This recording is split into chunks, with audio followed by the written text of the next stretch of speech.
Hello, you can hear us, but you cannot see us. Soon you'll be able to hear us. My name is Matt. I'm Matt Owen. That's Matt Owen. Wonderful. We're here to talk about some video games, of course, because it's a video game podcast. And we also have in our chat Wesley Paiva and Corey Lavoie. What's up, guys? How about that? So, first off, let's get right in. You know what I hate, by the way? What do you hate, my guy? Podcasts that say they're about something, and then you get in and people are like, so what have you been doing this week? And they have like really boring lives, and they're like, oh, I tried to make an apple pie. And you go like... Cut my lawn. I went to a matinee of the new Transformers film from 4 months ago. They're like, shit, this is a good show. But we're not that show. No. We're actually going to talk about games. Exactly. So number one, let's talk about it. Marvel versus Capcom Infinite. You know, when I first... But right before I got really into Marvel again, because I liked Marvel when I was in the 90s watching X-Men. On the cartoon, it was a great cartoon. And when somebody said... Wait, are you talking about Marvel as a franchise or like the game? Just Marvel everything. Oh, in like, the so 90s, you were into Marvel, yeah. I loved the X-Men's, and I loved Marvel. I love Marvel vs. Capcom, the video game, the arcade game. I like the hand-drawn sprite ones, right? And and I thought 3 and Ultimate were okay. And then when Infinite was announced, and I'm like, yeah, first thing I thought, Wolverine. But then this is before I realized all this, like, Fox owns Wolverine and Fox owns Spider-Man, but they'll lend him out and this stuff. And now I know all that stuff, and it's really fascinating, actually. And then when you watch the movies and you see how they're made, you realize, like, how could you ever not realize there's a huge difference? So that's my roundabout way of saying I wasn't that excited by Marvel vs. Capcom Infinite, because I thought it's not gonna have some of my favorite guys. But what's the deal? Is it good? Is it bad? Oof, that's a heavy question. I'm gonna set right off the bat. Separate yourselves. If you're listening and you're thinking about Marvel, you have to understand whether or not you are a single player, like you like casual playing, or if you're one of those people who's like, I'm gonna figure out all the combos and play competitively online. Because if you're somebody who's just looking to casually play around, rent it, don't buy it. It doesn't feel like a $60 title in that regard. But if you're somebody who likes playing competitive and you're on this side of the competitive, smorgasbord, you're gonna enjoy it, because at the base, the fighting itself is really dope. This time around, you can only pick 2 people. There is no support maneuvers, like how many times in MVC someone picked Dr. Doom just so they could call him into support, which were the missiles and stuff like that. Right. None of that anymore. Now it's just an active switch. But what that does is if you hit the bumper, your guy switches out immediately, which means you can have crazy combos that are just like, whatever you want to choose. Before there was a little bit of a delay. So the mechanics themselves are really, really, really good. But like you said, the roster has been overhauled. Specifically on the Marvel side, there's only MCU characters now. And funnily enough, even though they're choosing only from the MCU, they don't use their MCU looks. And I can understand, like, okay, you can't have Chris Pratt as Star-Lord. Yeah, there's no Robert Downey Jr. in there. But they don't even use his, Benedict Cumberbatch's Doctor Strange. They don't even use his outfit. Like, they're not using the MCU outfits, which makes it confusing. So beyond the roster changes, the Capcom side is great, by the way. Like, really good across from all different kinds of games. Mostly looks good. The characters kind of just look... What's a nice way of saying they just look kind of weird? They look dumb. Deformed? Not even deformed. It's just like they have hollow eyes. They don't look like... They look very plastic. Chun-Li was getting a lot of flack. Her character model, they said it looked awful. It's just the faces. It's like the faces themselves. The actual clothing, everything, it's fine. It's serviceable. It doesn't look amazing, because it's kind of this cartoony kind of thing. But the faces just look really bad. Marvel vs. Capcom Infinite is the online multiplayer.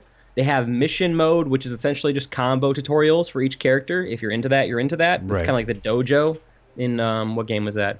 Killer Instinct, the new one. I like actual cool missions, kind of like what Injustice does, Mortal Kombat does, et cetera, et cetera. And then there's the story mode, which is incoherent, entertaining though, about 4 hours, and then you're done. And then you had a fun time, but you played a 4-hour fighting game that had a story that you were just like, what? I can't even follow this. And then you're done. So in that way, Marvel vs. Capcom Infinite feels like a $40 title. As far as content goes, when you stack it up to something like Injustice 2, which like I can go back to right now and know that I'm playing something new. If I boot up Marvel, I literally beat this game the day it came, or 2 days after it came out. All there is to do is play like arcade mode, which okay, cool, but I don't really want to do that. I'll just go play arcade mode on another game. Like, it's not that big a deal. So Marvel vs. Capcom Infinite is interestingly both bad and good. But if you're a competitive player, yeah, go ahead, buy it. If you played like MVC 3 and you were super into it, there's nothing so wrong about this one that you won't want to play it. The Infinity Stones, everyone was freaking out about that. You can pick one of 6 at the beginning of a fight, and you do like a special thing. Those really aren't that overpowered. They're just fun to play with. So mechanically, the game is sound. You'll be all right. Did you like Marvel? Like you said the newer ones you're like okay with, but 2 you like the art style. But that's a big difference. Is like there's Marvel where you have 3 people and there's everybody on the screen doing a bunch of things, 3v3, and then there's like more technical Marvel, kind of like what I'd say like Marvel vs. Capcom 2 is more technical. I like. I mean, I loved.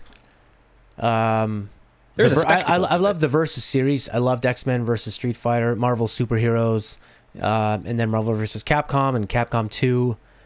I was never super competitive with it, and I don't think those are the kind of games I'd want to get really competitive with because they look like the min-maxing would be insane. But they were games that I had a cousin that loved fighting games, and that would be the game that we would play. And I loved Wolverine, I loved Akuma, I loved combining them, and the flashiness of it was fun if it wasn't too competitive for me. And then with 3, it was a little more over the top. I don't think you needed to have 3 characters. I think that's a little bit too much for me. But it's I think I would just want something that would be casual. Like if I just want to play this with some friends, a little bit of casual online, you're saying there's enough here. Here's what I'll say.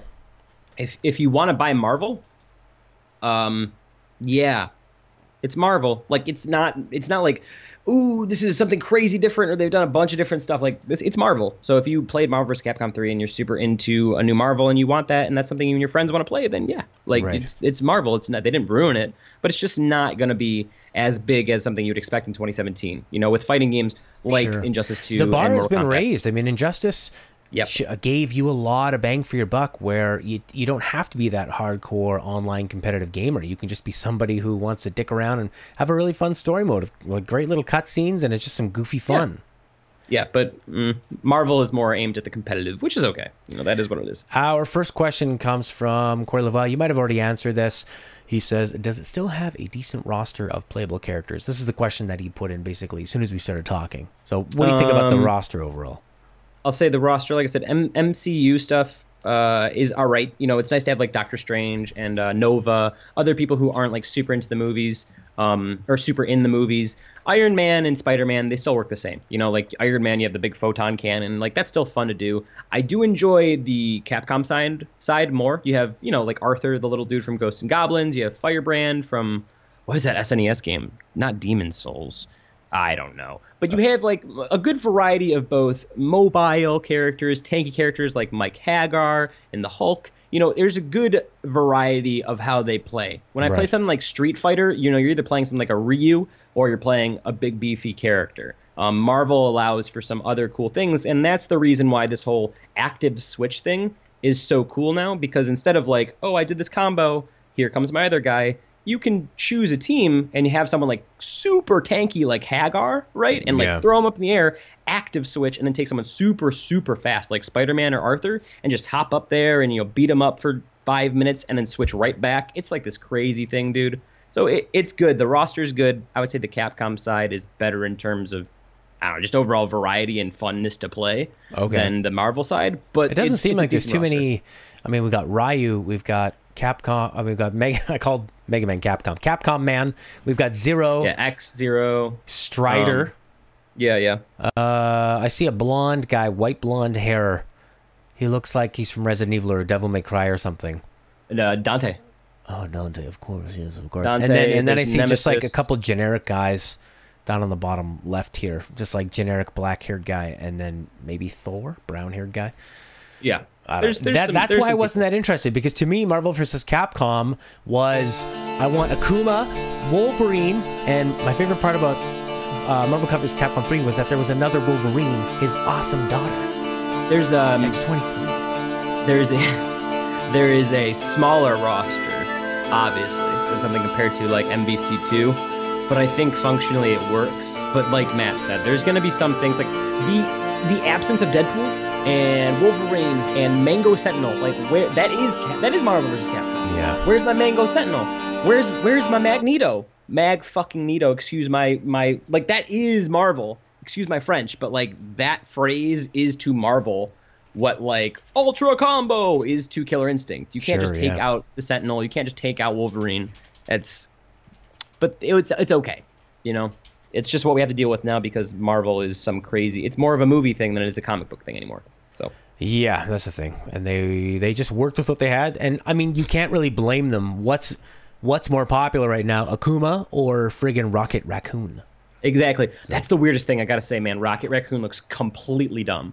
I don't know why. All the other characters who aren't humans are okay. Rocket Raccoon, sounds like he's a grizzled war veteran. He does not sound like Bradley Cooper. His face just looks like they took 5,000 hair textures and just smacked on the front of his stupid head. And it's just like, he just exists there in this weird, like, that's totally, who wrote any of this? Like, Rocket stands out for me as one of the worst adaptations of the character. But, gross. Yeah, but for everything else, it's like pretty okay. You know, like Chun-Li's all right, Ryu's all right. Like everyone's cool. You know, some really good voice actors in there actually, and then some really bad ones. It's inconsistent, is what I would say, for sure. Oh, they got the wolf from Okami, and they got what's his name? No, they don't. Oh, they don't have the wolf from Okami. That's 3. That's what I'm saying, man. These cool characters. Right. These cool characters. The roster's smaller. It's more compact. Actually, I clicked on the wrong one. I didn't realize that they had put Rocket Raccoon in Ultimate versus 3. There you go. There's all my credibility out the window. I don't know. It's all right. I'm kind of sick of talking about Marvel, anyways. All right. Well, let's move on. Also, Corey had noticed that the music I had played in the intro music, it had like turned off for about 3 minutes and then looped around and came back really loud.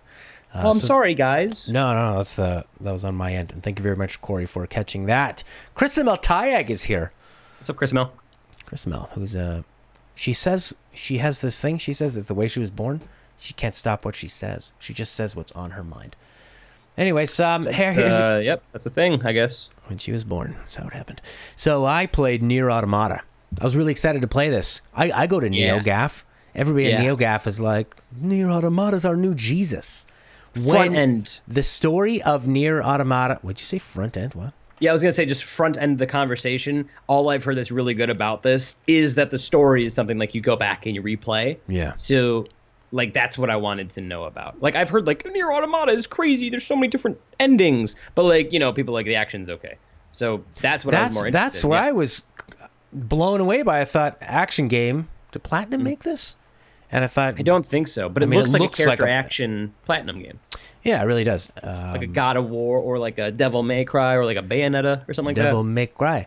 And I thought, I'm gonna like this. I finally got... found it on sale. Got it home. Was super excited to play it. And How much did that shit cost, though? How much did it cost? On sale, I got it for $34. It's a pretty decent price for Nier. That's pretty good. Now, when I played... it really impressed me right off the bat because I thought it was, like you said, Devil May Cry. All of a sudden, I'm flying ships like a shoot 'em up, and then the perspective switches, so it's like Star Fox, and then you're on the ground, and it's all happening seamlessly. It was great. I'm really on board for a sci-fi crazy story. The action was, I mean, bear in mind this is within the first 2 hours. I thought the action was not great. It was just very ho-hum. Just kind of maybe I haven't gotten to like the parts where the attacks and the combos are really deep, but I also don't like to cut a game a lot of slack when it comes to like, oh, we'll just give it 15 hours and then it gets really, really good.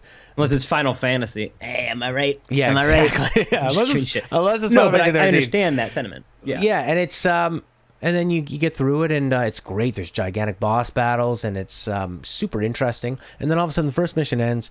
They put you on a spaceship, and you spend a long time walking around, kind of going to different areas, back and forth, and it's that Metal Gear Solid 5 shit. But learning a bit of like not really the story part at that point is not very intriguing at all. And I'm like, that's all right, maybe it'll get better. And then they put you down on the next mission, and you start at the end of the first mission. And I'm thinking, okay, maybe I'm supposed to just go backwards. Oh, I'm seeing everything from... I've got this, like, glow on, right? I'm thinking, I'm seeing from a new perspective. How interesting is this? And then I kind of get there, and I'm thinking, I couldn't even find out where to go. And I just couldn't be bothered. I didn't enjoy going through all that combat all over again. It was really, really boring. And I took it out of my PlayStation. I never really want to play it again. There's too many other games. So I abandoned it after 2 hours. I hear the story's amazing. Send it to me, nerd. I'll play it. Well, here's Well, when the you call thing me I've nerd, heard. how can I not pay for some shipping and send you something? I'll give you my paid for? body. That's a joke. Don't. That's not funny. That makes me never want to send it to you. Ever. Everything I've heard about Nier is that, and here's my like worry about playing it too, is that it's supposed to be a decently long game. You know, a decent clip of a game. But the whole idea of it is the story stuff really evolves and becomes cool after you've beaten it. Because subsequent playthroughs have completely different outcomes because of different things you've done, which is cool to me. But like you said, I don't want to have to sit through 40 hours, not 40, but 10 hours of a game before the cool stuff happens. Yeah. Because I have several games that I can beat within 10 hours and have fun. There are just so many games out there. And with indie games, that I have like 3 indie games I could beat in the time it would take me for Nier to get good. You know what I'm saying? Like, not worth it. I was thinking that when a guy went in and I watched him at EB Games, I was just kind of casually listening to him, and he was bought the new whatever game, and the guy's like, "Do you want the deluxe edition?" He didn't even ask what it came with. He was like, right. And he gave the guy an extra $30. I thought, oh man, can I point to 4 games you should have bought with that money? Like, yo, real quick, just gotta pull it back. That Marvel vs. Capcom Infinite Collector's Edition. Yeah.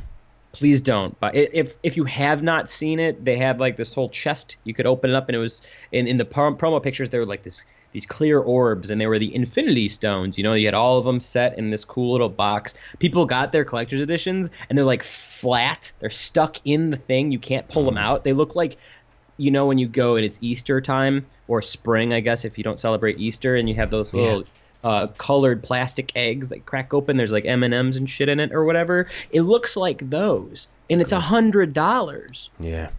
Like, don't buy deluxe editions unless there's good stuff in it.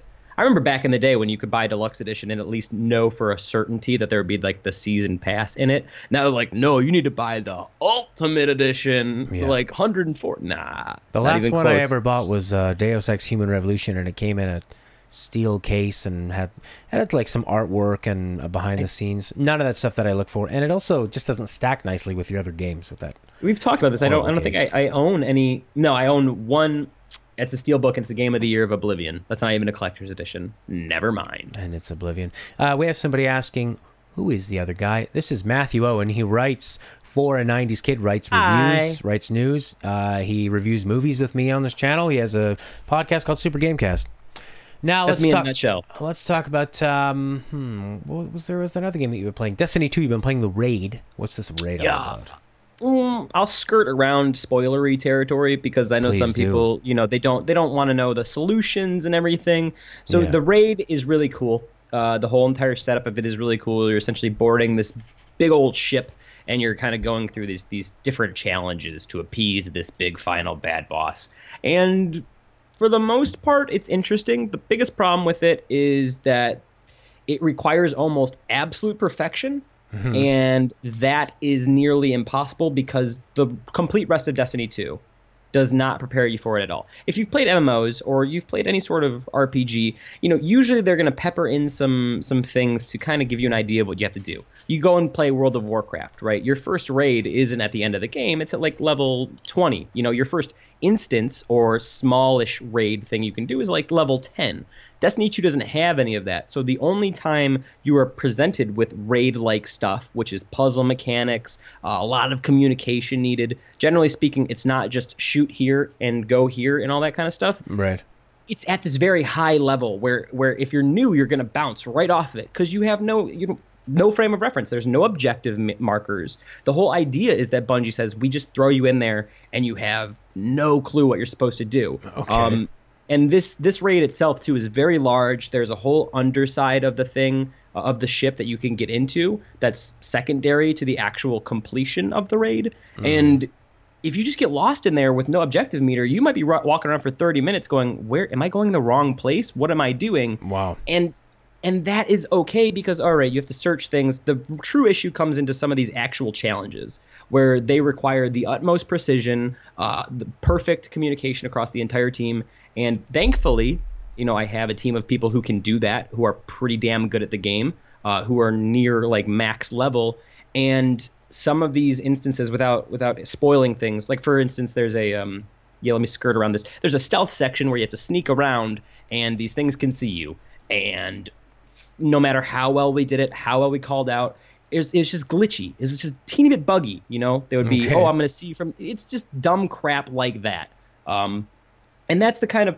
I'm waiting for them to fix those issues, and I'm sure the raid is fine, but I think Destiny would be way better off, and at least the end game content would be better off if they introduced some of these ideas earlier on in the 30-plus hour experience, you know? Right. They have tons of these side missions, but at no point does one really ask you to do anything other than shoot this person here or stand on this zone. You know, there's nice story flavorings, but there's never like, hey, you need to pick up this box and put it here and then wait here for this ding and then run over to this side of the room and have 2 people here. And that's the kind of stuff you have to do in the raid. So it's like a completely different game, and it can be very frustrating.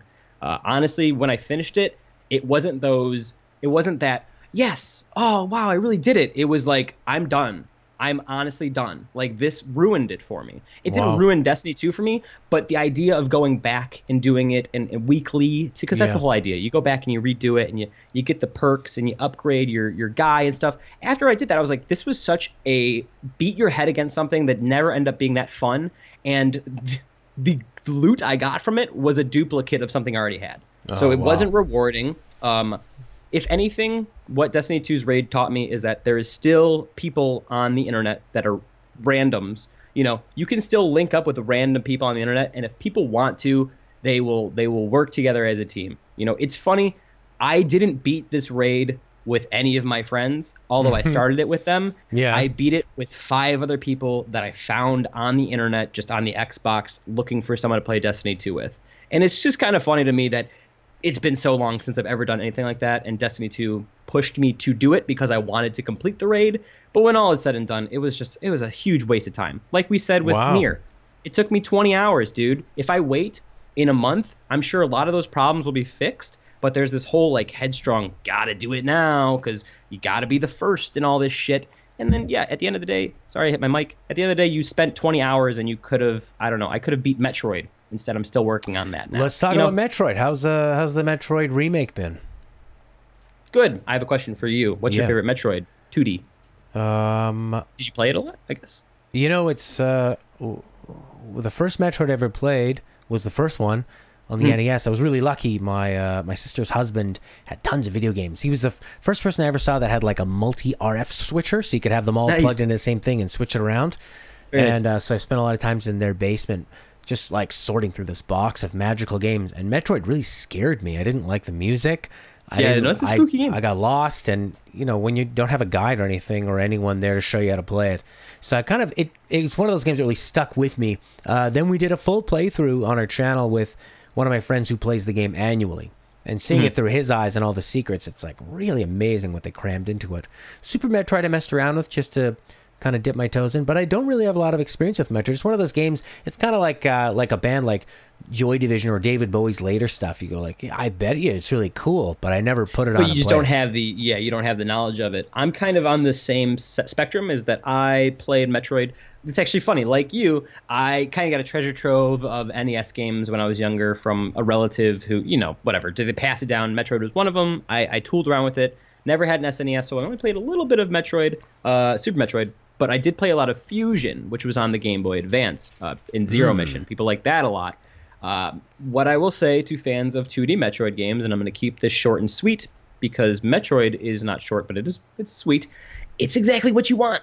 There's really nothing else about that. It's 2D. It's difficult as all hell. All the power-ups you want from, you know, Metroid, Super Metroid, even some of the Prime stuff, it's in here. There's a certain expectation for you to kind of... They require you to have precision, skill, and it feels like a challenging game. It's not a game that's hard or cheap or unfair. It's a game that requires you to be precise, to know how to use the mechanics that are given to you. And like any other great Metroid game, it builds upon itself as you progress. You get new abilities, allows you to go to new areas. Something I will say about the game that is a slight negative is that everything feels kind of craggy. You know, it's just rocks and caves, and there's some decent uses of color, but I would like for the environments to change up a little bit. Specifically because something like Metroid Fusion does that very, very well. The whole arc of the game is, it's Metroid. It's very small story. You go to a planet to kill Metroids because you got to do it. Yeah. And so each area has like, trying to think of something to compare it to. Each area has a few, not hidden, but Metroids you have to kill. Think of like mini bosses, right? And then there is a big totem at some place in that area. And once you've killed all the Metroids, you plug it in, and then you unlock the next area. So like the first area, you got to kill 3 Metroids. The second area, 5. And then this one that I'm on right now, you got to kill 10 of them. And then you move on to the next area, and you can teleport across the map as you get things. Really what this game is if you like Metroid, you like those 2D Metroids, you like exploration, progression, secrets, you like there's sequence breaks and stuff like that. Really cool stuff. If you're a fan of that kind of 2D gameplay, bar none, Metroid's for you. I mean, it's difficult. I won't say it's the best Metroid game, but much like Sonic Mania, I think that this is probably the best 2D Metroid game we could want. The only difference is that Sonic Mania really embraces the vibrance of that franchise, whereas I think Samus Returns, this new Metroid game, doesn't truly really do as much as it could with the visuals. But hey, it's still functional. It looks good. It's fun to play, and the 3D effects actually pretty surprisingly good. So, wow. Do you feel all like around when you're playing this on a 3DS? Do you feel like, man, I wish this was on a more powerful system? All the time, and that's just me because I don't like. I mean, I enjoy handhelds, but the reason Metroid's taking me so long to get through is because I can't sit there and play on a 3DS for 5 or 6 hours straight like I can in front of a PC or sitting on a couch. So many times I wish there was something like the was a Super Game Boy that you popped into your SNES that I could put it onto a television or put it onto a larger screen and play with a controller. But actually, I'm glad you brought that up because I have to say, if you pick this game up, give yourself an hour to get used to the controls. Oh, really? It is there's a lot of things you can free aim now, and when you do that, you get locked into place, and then you have to switch between different. I'm not trying to spoil all the abilities you can get, but there is you have to be accustomed to how much you have to press on the 3DS controller. It utilizes every button. We'll say that, unlike some games where you just find yourself pressing A over and over. Metroid just came out, so that is a $40 game, but if you're a 3DS fan, you've been looking for something new, which I'm sure a lot of people have been. I mean, anyone who's got a 3DS is going to be excited for this. Do you think it's worth buying a 3DS for? If you're a Metroid fan and you've been looking for it, yes. It's amazing that they just casually dropped this game. I thought this was going to be the farewell to the 3DS, and then with the Nintendo Direct, we saw so many more things. So even there, just as a blanket statement, if you haven't bought a 3DS, like I was telling Matt before the show, I got this Mario and Luigi 30th anniversary, one of the XL ones. That was like $60. Wow. It was just sitting at a, not even like I went just sitting in somebody's house and and I just stole it. Yeah. Well, you left $60. That was really nice. No, I didn't. I sold it on eBay, and that's how I knew it was $60. Gotcha. No, it was just sitting at a shop, and like something like that, you can pick that up. And if you've never had a 3DS has a crazy good library. Huge library, yeah. We don't even have to. That's not even a contestable thing. It has a huge library, and it has a ton of great games. So if you want to buy a 3DS, now is the time. They have those new 2DSs and all that shit. So yeah, I don't like the look of those ones. The ones that don't fold. They're weird. It's like a big brick. It's like a it blueberry. It looks like those blueberry. Yeah, blackberry, I should say. Which would be antioxidants. But you remember those old Did you ever have those old Tiger games? They were kind of like handheld. Yeah, they were like Tiger crappy game. Well, that was a Street Fighter thing. Tiger, but Tiger football, where it was just like boop, boop, boop, yeah, boop. Those were horrible. Where they would just have the one drawn on background, and it would be kind of like you're playing a video game, but nothing really quite like it. It was the handheld version of Magnavox Odysseys, where you just smacked some static thing on your television. You're like, look, come on, I'm playing a game. Oh, that was an old reference. Holy shit. We got a question here from Corey Levois. He says, "Do you think the new Metroid? Do you think Metroid might Metroid onto the Switch?" Ooh, you know what? Yeah, because they're doing Metroid Prime 4. I would hazard a guess that if Nintendo is smart and they see that Metroid on 3DS gets a lot of love, which it is, they will probably port it to the Switch, and they'll do that. If I have to make a cool guess, it'd be in like 2 years. When they announce... I think they'll do it, but it'll take a while. It would be such a no-brainer to put it on there. If it was Sony, it would be crossplay already. Because why not? You've already got this other portable thing. It's not going to be hard for them to handle. Go ahead. It'll either be right before Metroid Prime 4 releases or right kind of after. I think it'll be I don't think after. they would put it as a package deal. No. But I think what you're going to see is Virtual Console that might have select DS titles. See, that's the thing. I would have immediately. I thought, oh, it'll be on the Virtual Console. It'll just be a digital version you can buy. And then I thought, when are they ever going to do digital console? Are they going to? Do we have to wait for the mini classic 3DS to be released 7 Christmases from now as they slowly work their way up their own library? I think a lot of people are giving Nintendo shit, which is perfectly fine because Nintendo should have a Virtual Console already there. But Nintendo's a company that likes to make sure they have everything, all their ducks in a row before they release. And they're very OCD too. I have that, that headcanon, that fan theory that they're going to be doing DS stuff this time around. Because if you think about it, you have the handheld, which is the Switch. It wouldn't work for on the go unless you partitioned the screen. But if you have the Switch portable handheld thing, right, that's touchscreen, that's your bottom screen, and then your TV's your I don't think they're ever going to do that. You don't think they would do that? I think that their whole thing is that everything has to work. They want it so that when you put it in and when you pull it out, it's all exactly the same experience. Like Breath of the Wild was supposed to, when it was originally created on the Wii U, it was going to have, obviously, you could handle all your inventory on the Wii U tablet, and they took all that out. So now when you play in the Wii U, it's just this useless screen. But at one point, that was how it was going to be. There's a cat. Yeah. I don't know if that was in frame, but it's such a cute kitty. It's one of those jerk cats. I got to turn off all my keyboards and everything. But I really don't think that they would do that with the Switch. I think you're right in that regard. Maybe I'm thinking that just they would do like 1 or 2 because you can't sustain 2 handheld markets. I mean, the 3DS has such a crazy install base that you'd expect them to continue it. They wouldn't just body it and go to just Switch only. But I think some of those eventually we're going to reach a point where some of those things on the 3DS would just be better on Switch, unless they're going to create another 3DS with more powerful hardware. That new 3DS XL didn't take off. No one utilizes the new chipset. They just got a Switch, So what are you going to do? But I'm just about at the point where I got to get a Switch now. I've had about $400 of extra video game money I could throw into something. I almost went for the PSVR, but I'm thinking, man, a Switch would be really, really nice. Because PSVR is a problem because there's so much more you have to spend. To really get PSVR, you're like $650 off that price. It's amazing how much they sell Move controllers now. Where Move controllers before PSVR came out we're going for like $20 at a thrift store. This used to be $15 at GameStop in a little red bag, and now these are what, like $50, $40? I think they want something like $100 for the set. That is literally 2007 prices, 2008 prices. That's ridiculous. And it's PS3 technology. That's Sony. You suck. Ah! Yeah, they should have. You know what?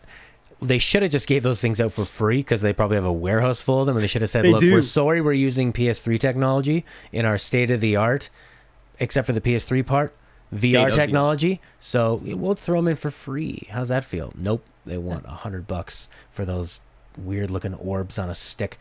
The Metroid's good. Let's do some news, man. Yeah. Speaking of the Switch. Oh, hang on. Corey Lavoie has a little comment here. What's up, Corey? Corey Lavoie says, if you go with PSVR, you can play VR games, but if you go with the Switch, you're open to a whole bunch of new games. I'd stick with the Switch.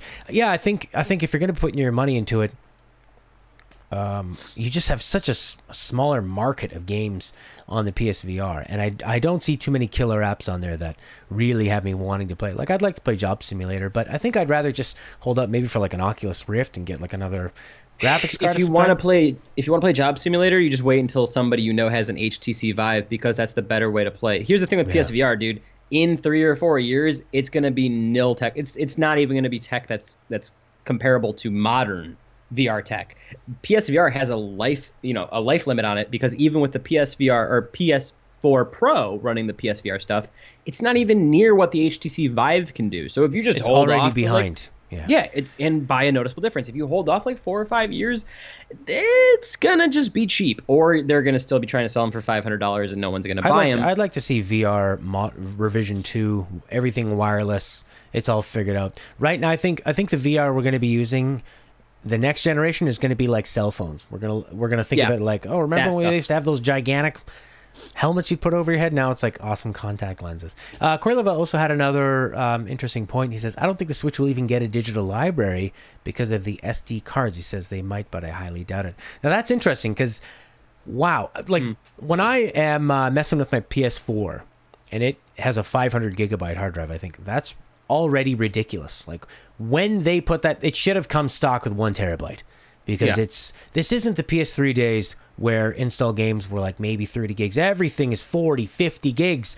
So well, that's what I'm saying. Is that in response to the idea that they're going to have a virtual content library or like a actual digital library? Because they do have a digital library, but like Corey says, I mean, there's only so much you can fit on an SD card. So they do have a digital library, but like virtual console, those things small.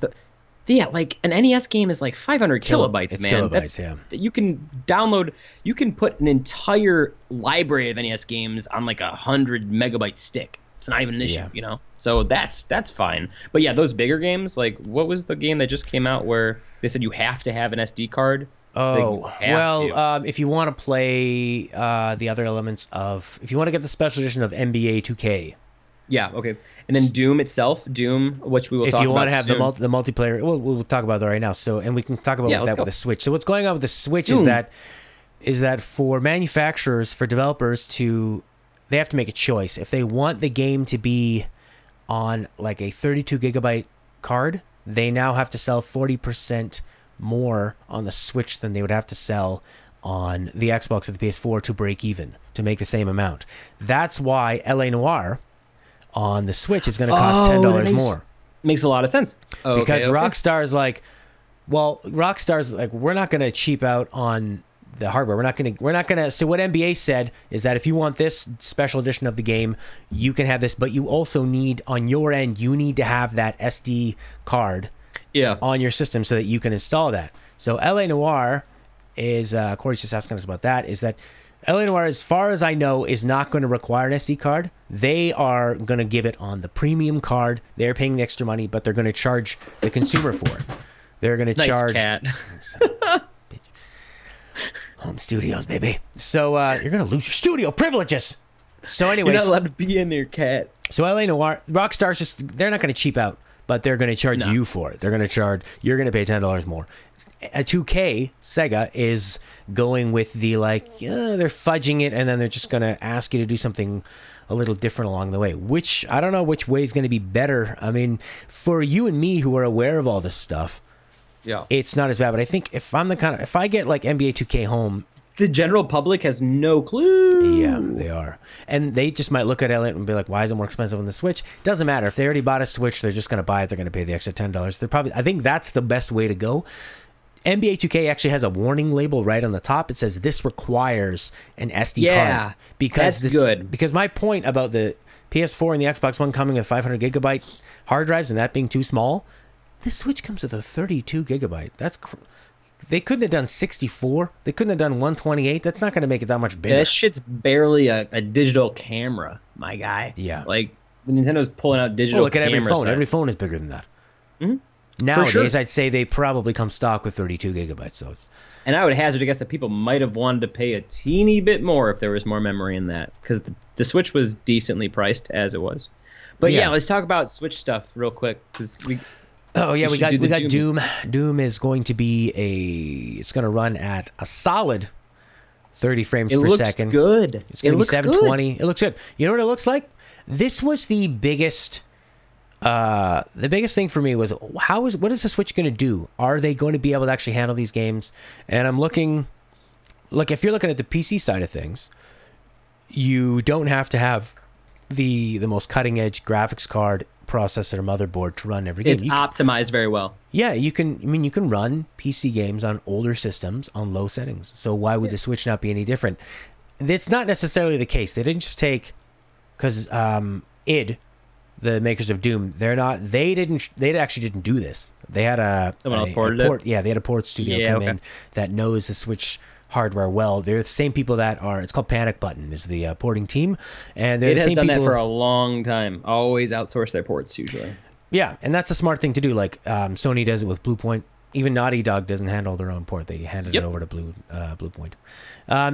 Actually, I might be wrong about that, because I think that Naughty Dog used the experience of making Last of Us Remastered to like help them make Uncharted 4. Yeah, I think they had their hands in remastered, but yeah, but Blue Point handled all the Uncharted ports. So we've got we got Panic Button handling this one. It's basically a demake, if you will, bringing it down. And it's, you know, for me, I'm not a graphics.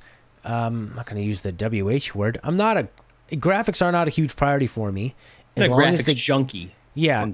And it doesn't need to be 60 frames per second. The thing for me is Doom going to run smooth? If you can make it run smooth and it's a bit blurry, that's fine. I think this is a really great sign. You know, a game that nobody ever talked about that was coming to the Switch was Steep. And I'm not in any way interested in playing Steep. I'm not interested in playing it. However, that's a AAA game with a big engine, and if you can get that on the Switch... Wasn't that online concurrent, though? Yeah, but it was gonna come to the Switch. Ubisoft announced it. Yeah, but didn't. Well, maybe they're just holding off until I think they canceled it because it didn't make enough money. Bottom line, Doom isn't about graphics being amazing. Doom is about essentially like 3 things: speed, blood, and music. And the music, they just have to use the same music. They had to downgrade it to MIDI. Really? No. I was like, are you fucking... Wouldn't that be horrible? I would love it. Everyone else would hate it. Yeah, no, I would love that. But as long as it runs at a solid 30 FPS and it's not clipping all over the place, the draw distance will probably be pulled back a little bit. But like we said, Doom isn't one of those games like Destiny where you're looking at a spectacle. It's all about being up in the face of someone. So who cares if there's a few less enemies? If it sounds good, runs good, and it's bloody fun, it's going to be good. And Nintendo Switch, guys. So there's your M-rated games that you've been asking for. It's a fantastic thing. So you guys are getting Wolfenstein as well later. Yeah, Bethesda's really into the Switch. They like it. Alan Bloxham, first Patreon of a 90s kid. What's up, the Alan? YouTube channel. Patreoning, man. Alan's a fantastic presence, just like Corey and Chris Mel on all our streams. Alan says, I think I'm going to buy most games on the Switch digital. I have a 256 gigabyte card, and I can always buy another card. Less physical stuff to manage. I think that makes sense. It's a portable system. Why not just toss an SD card in there and go? I like to have, if it's a game, unless like on PS4, if it's a single player game, I want to buy, beat, and sell. Just beat it and give it away, sell it off, beat it off. Then I'm going to, I want the physical. But if it's a multiplayer game, I like to keep it digital. Well, it's something I'm always going to have. I do digital, but here's the thing. In a visual representation, guys, here's what you get. This is physical now.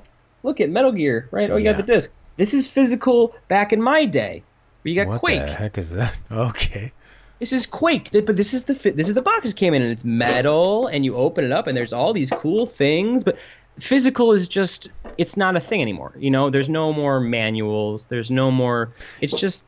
Some people sell codes you still have in to boxes. download the game from the server. The disc is basically there just as like an ID check that you bought the game. Oh, speaking of ID, Corey Lavoie said, when I said id Software, he's like, don't you mean ID? Unless I'm wrong, I always thought it was ID Software. No, it is id Software. Id as in like the id, the ego. It is, yeah. John Carmack, the man, he pronounced it that way too. However, I think the inventor of the GIF pronounces it GIF. So you can't always go by what the inventor says, which makes no sense. It's not graphics, it's graphics. But id, the idea, the reason they call it id. I listened to the book Masters of Doom, which is all about the creation of id Software, like 2 weeks ago. That's what, I forget who it was. Romero, who I think was super into psychology or something. And some of them read Carl Jung and that shit. So the idea of the id, the super ego. They also were huge D&D fans, and that kind of stuff was in some of their subdimensions. That's super nerdy. I'm not talking about that anymore because I'm going to make myself look like a giant nerd on the internet. What's up? Yeah, not on the internet. You wouldn't want to get caught being a nerd on the internet. It's almost like it's my job to be that. Alan Bloxham liked the idea of MIDI Doom. Corey Lavoie says, I just want to see a remake of Return to Castle Wolfenstein. That's the remake. That was really good. That was really good, man. Yeah. Wolfenstein 3D was dope.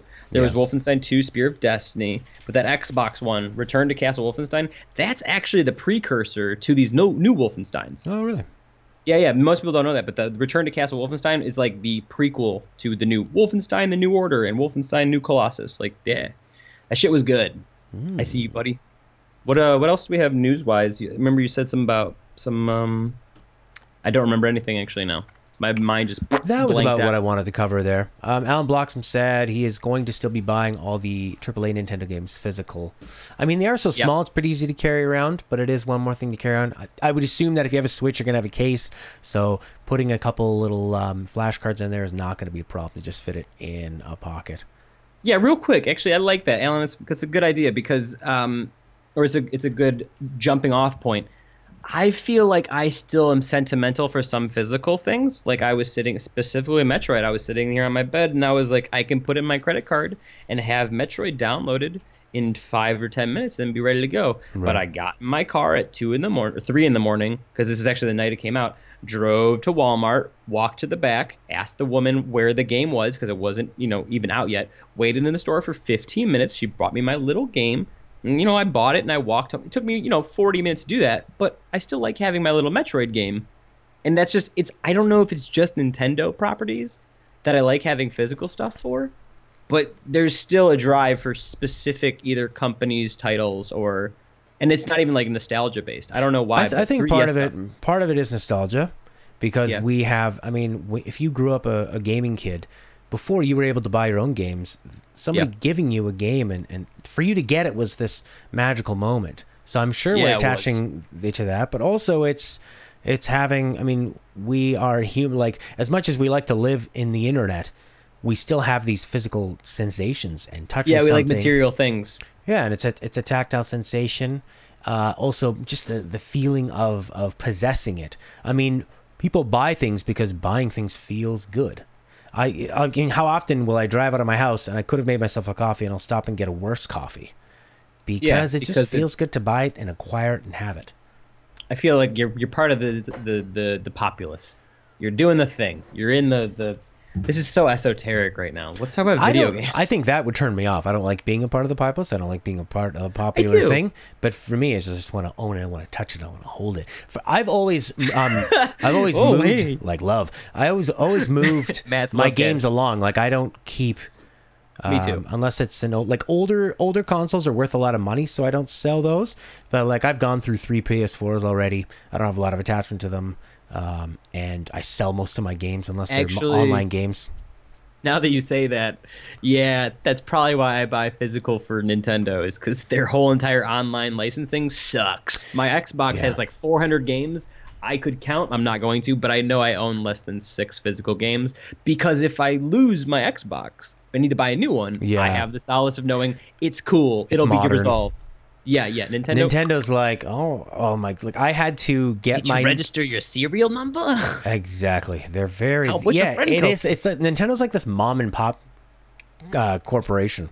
Yeah, and they've been around since like before video games. They're making cards. They're 100-year-old entertainment company.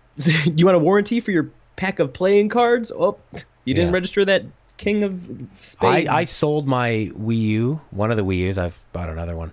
And I forgot to take my count off of it, and that's not an easy thing. Like I'm sure Sony could just go in there and zap your name right out. Microsoft, no problem. You can do it too. But Nintendo, yeah, probably. But Nintendo was like, "Ooh, that's going to be a big one." I did get an idiot, and he was kind of like reading the. Yeah, you're gonna have to call him up. Then you need to go over there. You need to shake his hand and agree. Did he shake your hand? Okay, we wrote it down. We're over here in Japan. We have no concept of what's going on. As long as he's honorable, it shouldn't be a problem. God, the East and the West is so crazy, crazy different. And so, Nintendo of America, step it up with your guys' online stuff. Well, I think that's probably about it. Unless anyone else has any closing questions or comments. Alan Bloxham says, "I think it's having titles that have a place in your heart." Yeah. That, like, I could see that, like you said, with Metroid. That's such a beloved property. I think we're so happy that Nintendo gave us this 2D Metroid that even me, who doesn't have a huge connection with it, was still excited to see it. So I can just imagine people that actually like that franchise or love that franchise must have been, their minds have been blown, especially when it was just dropped casually in like the treehouse after E3. They should have led with that. That was the biggest announcement. Well, except for like Metroid Prime sometime. It's Nintendo. It's Nintendo, man. They're like, check out our Treehouse event. They're still trying to bring the cards back. How about playing cards? Remember those? Let's get those. We have no money. Yeah. Except for So yeah, does anyone have any Q's and A's about specific games? Like we've been, like I said, Destiny, we got Marvel, we got Metroid. Matt, you been firing up anything? I know you've been I play streaming a lot tons of Final Lightning Fantasy. Returns. That's what I've been playing. And that's a game... I talk a lot about Final Fantasy on this channel. Anyways, Lightning Returns is a really, really, really good game, and so is 13-2. They are really, really good. I can speak for 13-2. Like, I know 13-2 is pretty decent, but I don't know about Lightning Returns. And the first one, nah, for me. But that's just like we talked about. For sure. You have to get super far into it. If you like Majora's Mask, you will love Lightning Returns. It's a gigantic, epic Majora's Mask. Majora's Mask is my favorite and least favorite game because I really like the aesthetic and I love the style and the whole thing it's going for. Yeah. But timed sections give me anxiety. Well, and you I'm wouldn't like I'm Lightning not Returns. doing it. It's all timed. You can pause time, but you can't. See, where Majora's Mask is like 3 days that you are constantly going forward and back, and within those 3 days, Lightning Returns is always heading toward. You only have 13 days, and all you can do is pause time, and you need to kill enemies to build up the like energy power to pause time. Okay. So it's more of a, but you have a lot of time to do everything, and then all of a sudden at the end, you're all like running around. The best part about it is that you're dealing with quirky NPCs who are like, oh, I lost my dog, I want to find my dog, and oh, I lost my love, and you're running around and doing that kind of stuff. I lost my love and I lost my dog. I love my dog. But the best part is that Lightning is a warrior and does not care. She's like, oh. Lightning is sexy. And she's super sexy and she's a badass and she wants to fight and she's really like doesn't have any sympathy for these people. She's like, oh yeah, you want me to find that? Why are you telling me this? And she just is like very sarcastic to these people. So now that I think about awesome. it, Lightning is like one of the most dope female protagonists. And that was like around 360 when they were really starting to push that forward with things like Bayonetta and like Lara Croft isn't just a giant set of boobs on a stick figure, for sure, you know? So Lightning, yeah, dude. Well, I mean, Final Fantasy is really good about sexual equality across all their characters, but yeah, Lightning kicks way more ass than she gets credit for. I gotta say that from someone who doesn't even like Final Fantasy 13. Like, yeah. And I was because in 13-2, you play as her sister most of the time, who's a lot more human. And I wasn't looking forward to coming Sarah, back. Right? Yeah, she's super hot, but she's like 14. No, she's not. She's gonna marry a guy. We talked about this. She's actually 18, but she looks like she's 12 and a half because Japan. Yeah, and that's it. Yeah, but and I wasn't looking forward to going back to playing with Lightning because she's so cold. But the best thing is that she's talking to all these quirky JRPG NPCs and just talking. She basically treats them like I would because I'm like, let's get to it. And skip. And that's actually some of the best parts. Is just her reaction. Like at one point she has to say the secret Chocobo song to get like an item for a quest, and everyone knows the secret Chocobo song and how pissed off she has to say. She's like, Chocoboko Roko, whatever, give me the thing. It's awesome. Chocoboko Roko. Yeah, it's so great. That's my new Twitter name. You might want to look that up because I think I misquoted that one. But Alan Bloxham says he loves Lightning Returns as well. Oh, Corey Lavas says, nice. Are any of you interested in Monster Hunter World?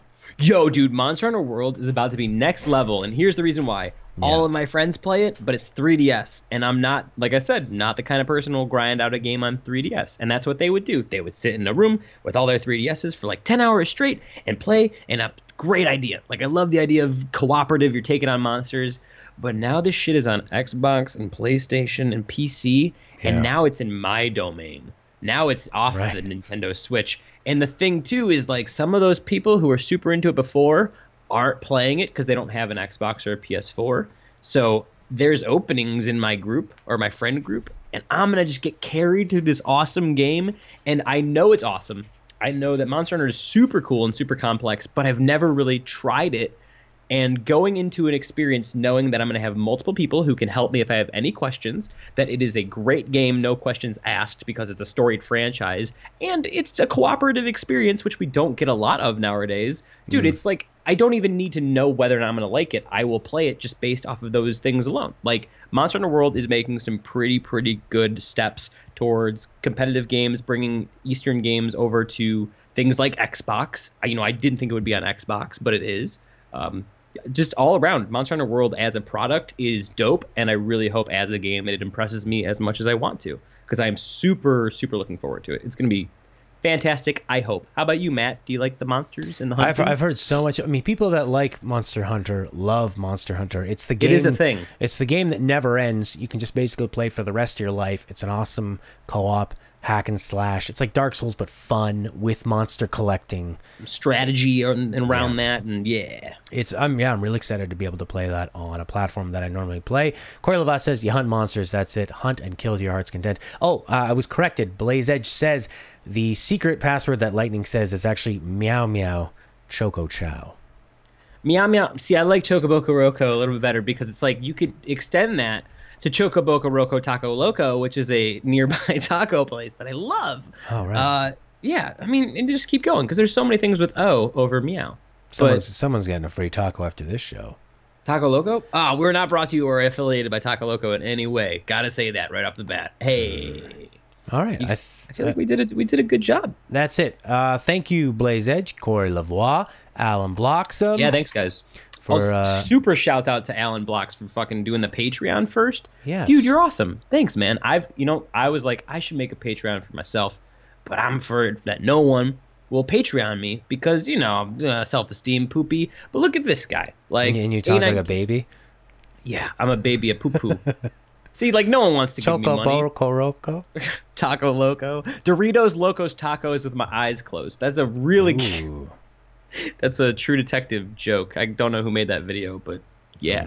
We're getting so off topic. I need to go play Destiny again. It's so bad. Oh, and also thanks to Chris Miltayag. Yeah, thanks for showing up. Lachlan, what's up, man? The crazy cause. And Wesley Paiva. All right, Wesley Paiva. I like to pronounce all the vowels. That's how I Matt, like to do are it. you ready for South Park Stick of... Nah, I keep saying Stick of Truth. It's Fractured Butthole. But are you ready for this game? It's coming out next month. Yeah, I think it's going to be really, really good. Stick of Truth. Excited for it. Stick of Truth was like Uncharted 2 and 3, where I constantly couldn't believe what I was doing in this game was a game. I thought, oh my God, I can't believe they're doing this. You should do it on the channel because Australia got I've already played one. It. Oh, really? Banned? That's banned. Talking banned, about people there and pissing and sex. Don't do an Australian accent on the goddamn channel. Everyone's gonna be like, "Look at this guy making fun of us." I think my Australian accent sounds a lot more New Zealand. I just make something that sounds like an like an English person attempting to do another Australian person is what mine sounds like. That's like if somebody wants a pizza, you give them chocolate attempting to be milk, and you think that that's going to be pizza? No way. No how. What are we even saying now? What are we really saying? It's a day. Anyone have any closing questions? I like the audience interaction, man. Our fans are so dope. Well, not me. They're more like your fans. I'm just like the random guy in the right corner. Yeah, somebody was asking. Chris Mel really was like, "Who is that guy? Who is this guy?" Well, twins. Corey says he should be sleeping, but he's being entertained. That's the best compliment we've heard all day. Thanks, man. We're entertainers, or at least like to think we are. So yes. That's good. Well, maybe one day we'll be playing Monster Hunter World with everybody. Yeah, dude, you can get it on an Xbox. You can finally buy an Xbox, so then we can play. And then, like, I can play online while you stream, and then people will know who I am, finally. Fantastic. All right, let's get out of here. Wave goodbye, Matt. Bye.